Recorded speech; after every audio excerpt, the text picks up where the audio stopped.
ஆவியை பெற்றுக்கொண்டவர்கள் கடவுளுடைய பணியை செய்வதிலே பேரார்வம் கொண்டவர்களாக இருப்பார்கள்.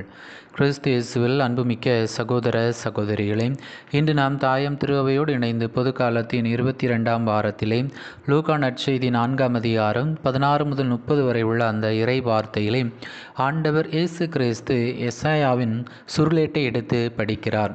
அவ்வாறு எடுத்து படிக்கின்ற பொழுது அந்த பகுதியில் பின்வருமாறு எழுதப்பட்டிருந்தது: ஆண்டவரின் ஆவி என்மேல் உள்ளது, ஏனெனில் அவர் எனக்கு அருள்பொழிவு செய்துள்ளார். ஏழைகளுக்கு நற்செய்தி அறிவிக்கவும், சிறைப்பட்டோர் விடுதலை அடைவர், பார்வையற்றோர் பார்வை பெறுவர், ஒடுக்கப்பட்டோருக்கு விடுதலை வாழ்வை வழங்கவும் என்னை அனுப்பியுள்ளார் என்கின்ற அந்த ஒரு மைய பகுதியை எடுத்து ஆண்டவர் இயேசு இன்றைய நற்செய்தியிலே படிக்கக்கூடியவராக இருக்கிறார்.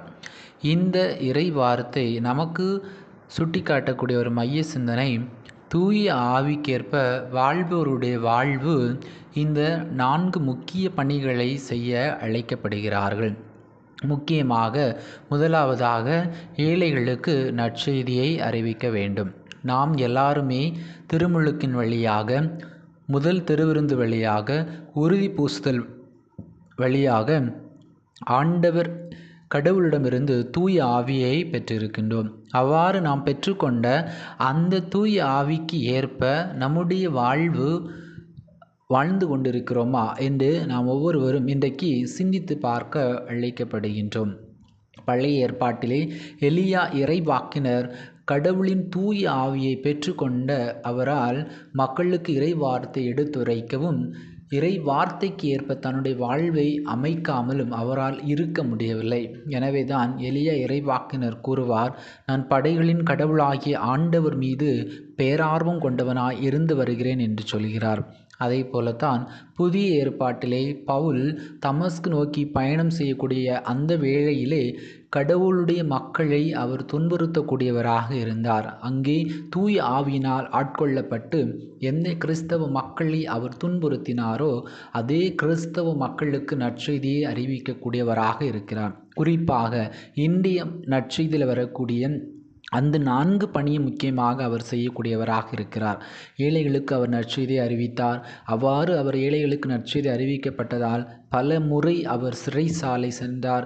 அவ்வாறு பல முறை அவர் சிறைசாலை சென்றதோடு மட்டும் நின்று விடாமல் பார்வையற்ற மக்கள், பாவத்திலே வாழ்ந்து கொண்ட பல மக்களை அவர் தன்னுடைய இறை வார்த்தையின் வழியாக, போதனைகளின் வழியாக, தன்னுடைய வாழ்வால் அவர்களுடைய வாழ்வை மனமாற்றினார். இறுதியாக ஏழைகள், அனாதைகள், கைவிடப்பட்டவர்கள், சமுதாயத்தில் ஓரங்கட்டப்பட்ட மக்கள் எல்லாருக்கும் அவர் நற்செய்தியை அறிவிக்கக்கூடியவராக இருந்தார். இதில் மிகவும் சிறப்பான எடுத்துக்காட்டு நம் ஆண்டவர் இயேசு கிறிஸ்து. இந்த நற்செய்தியிலே வருவதைப் போலவே அவர் எல்லா மனிதர்களையும் அன்பு செய்யக்கூடியவராக இருந்தார். எல்லாரையும் ஏற்றுக்கொள்ளக்கூடியவராக இருந்தார். சமுதாயத்திலே உயர்ந்தவன், தாழ்ந்தவன், ஏழை, பணக்காரன், மேலும் இன்னும் பல விதவைகள், அனாதைகள், ஏழைகள், கைவிடப்பட்டவர் என்று சொல்லி எல்லாரையுமே அவர் ஏற்றுக்கொண்டு அன்பு செய்யக்கூடியவராக நம் ஆண்டவர் இயேசு கிறிஸ்து இன்றைய நற்செய்தி பகுதியை தன்னுடைய வாழ்விலே வாழ்வாக்கினார்.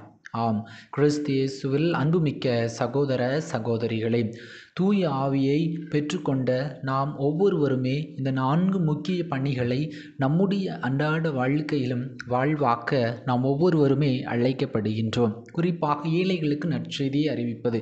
எப்படி நாம் ஏழைகளுக்கு நற்செய்தியை அறிவிக்க முடியும் என்று பார்க்கின்ற பொழுது, இந்த நற்செய்தி பணியை முதலில் நம்முடைய குடும்பங்களிலிருந்து ஆரம்பிக்க வேண்டும். ஏனென்று சொன்னால், குடும்பத்திலே நாம் என்ன செய்ய வேண்டும்? முதலிலே இறை வார்த்தையை வாழ்வாக்க வேண்டும். அந்த இறை வார்த்தையை எப்படி நாம் வாழ்வாக்க முடியும்? நம்முடைய சொல்லால் மட்டும் கிடையாது, நம்முடைய செயலால்.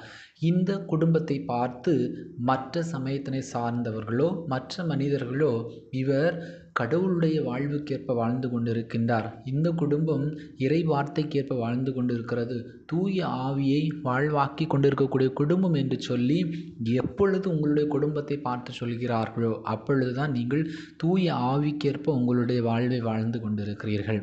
அதே போலவே இரண்டாவதாக சிறைப்பட்டோருக்கு விடுதலை.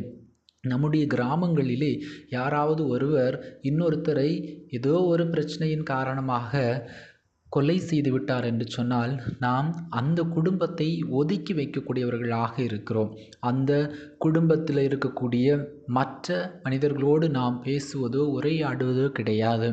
அவ்வாறு உரையாடினால் அது பெரிய சாபம் என்கின்ற ஒரு மனநிலை கூட இருக்கிறது. ஆனால் நாம் அப்படிப்பட்ட அந்த குடும்பத்திற்கு ஒரு சில ஆறுதல் நிறைந்த வார்த்தைகளால், ஏதோ அவர் சூழ்நிலை காரணமாக அந்த தவறை செய்துவிட்டார், எனவே நம்முடைய ஆறுதல் நிறைந்த வார்த்தைகளால் நாம் அவரோடு பேசுகின்ற பொழுது, உரையாடுகின்ற பொழுது அதுவும் நற்செய்தி பணியாக மாறுகிறது. மீண்டுமாக பார்வையற்றவருக்கு பார்வை கொடுத்தல். ஏற்கனவே கண் இருக்கக்கூடியவங்களுக்கு, கண் இல்லாதவர்களுக்கு, பார்வையற்றவர்களுக்கு பார்வை கொடுப்பதல்ல, மாறாக பாவத்திலே வாழ்ந்து கொண்டு இருக்கக்கூடிய மக்களுக்கு நாம் பார்வை கொடுக்க வேண்டும். அவர்களுக்கு நல்வழியை காட்ட வேண்டும். நீங்கள் செய்வது தவறு, இந்த பாவத்திலிருந்து வெளியில் வாருங்கள் என்று சொல்லி பாவத்தை விட்டு மனம் மாறுவதற்கு நாம் வழிகாட்ட வேண்டும். இறுதியாக ஒடுக்கப்பட்ட மக்கள், நாம் நம்முடைய குடும்பத்தை சார்ந்திருக்கக்கூடிய ஏழைகள், கைவிடப்பட்டவர்கள், அனாதைகள், சமுதாயத்தில் ஓரங்கட்டப்பட்ட மக்கள், இன்னும் குறிப்பாக யாரும் கண்டு கொள்ளப்படாத நம்முடைய கிராமத்திலேயோ நம்முடைய குடும்பத்தில் பக்கத்தில் இருக்கக்கூடிய மனிதர்களை சந்தித்து அவர்களுக்கு நம்மால் முடிந்த உதவியும் அவர்களுக்கு ஆறுதலையும் கொடுக்கின்ற பொழுது நாமும் தூய ஆவிக்கேற்ப நம்முடைய வாழ்வை வாழ்ந்து கொண்டிருக்கிறோம் என்பதை இன்றைய நாளில் ஆண்டவர் இயேசு நமக்கு தரக்கூடிய மைய சிந்தனையாக இருக்கிறது. எனவே நம்முடைய வாழ்வு தூய ஆவிக்கு ஏற்ப அமைந்திருக்கிறதா?